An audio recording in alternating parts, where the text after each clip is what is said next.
Salam, 6-cı testi praktik üsulla izah eləyirəm.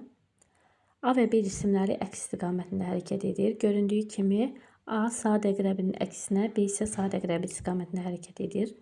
İlk dəfə B nöqtəsində, 5 nöqtəsində görüşən cisimlər ikinci dəfə hansı nöqtədə görüşərlər? Aralanan məsafə isə bərabərdir. Deməli, ilk dəfə 5 nöqtəsinə götürəndə həmişə 5-i belə halqaya alırıq. A'dan 5'ə olan nə qədər məsafə gəlir? 1, 2. Deməli, A'dan 2 məsafə gəlir. B'dən isə, B çünki sadə əqrəb istiqamətində hərəkət edir. B'dən isə 1, 2, 3, 4, 5, 6. İndi yenidən B sadə əqrəb istiqamətində hərəkət etdiyinə görə B'ni yenə sadə əqrəb istiqamətində 6 məsafə hərəkət edirik. 1, 2, 3, 4, 5, 6. Burada 3'də qaldı.